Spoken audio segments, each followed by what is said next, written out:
మా ఇంట్లో కాకరకాయ ఏంపుడు. కాకరకాయకి ఇలా జీవురుకుందాం.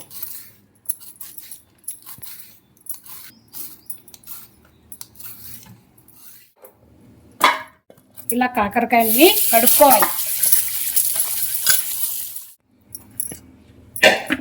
కాకరకాయలు రౌండ్ షేప్లో కట్ చేసుకుందాం.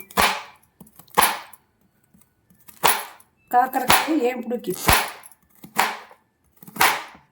మనం ఇప్పుడు కోసుకున్న కాకరకాయలు మనం కడాయిలో వేసుకుందాం. మనము పొయ్యి మీద పెట్టుకుందాం. స్టవ్ ఆన్ చేసి ఆయిల్ వేసుకున్నాం. ఆయిల్ దండిగా పడుతుందండి దీంట్లో కాకరకాయలు ఏంపుడులో.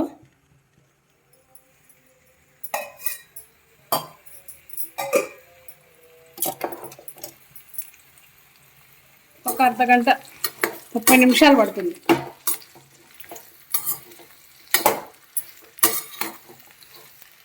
ఎక్కువ మంట పెట్టుకోకూడదు, మీడియంలో పెట్టుకోవాలి. ఎక్కువ పెడితే పై కాలిపోతుంది, లోపలంతా పచ్చి పచ్చిగానే ఉంటుంది.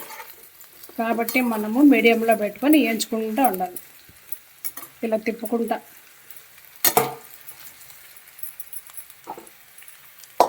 ఎలా ఎగిందో చూద్దాం. కాకరకాయ దీనికి మనం తిప్పుతానే ఉండాలి, మాడిపోతుంది కింద.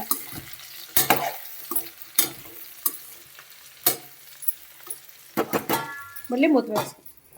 చూస్తాం కాకరకాయ ఏంపుడు ఎలా ఉందో. బాగా ఏగినాయండి ఇవి. ఇప్పుడు మనం స్టవ్ ఆఫ్ చేసి పక్కకు పెట్టుకుందాం.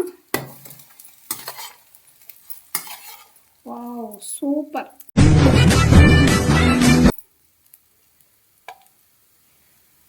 ఇలా వేగాలి. ఇప్పుడు మనము ఇది పప్పుల పొడి చల్లుకోవచ్చు, మనము శనగకాయల పొడి చల్లుకోవచ్చు. మేమైతే శనగపప్పుల పొడి కాదండి, ఇది శనగకాయల పొడి.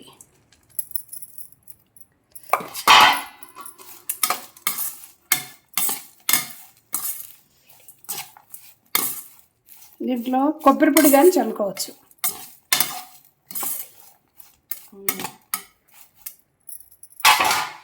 కాకరకాయ ఎప్పుడు రెడీ. కాకరకాయ చూద్దాం ఎలా ఉందో. చేదుగా ఉందో.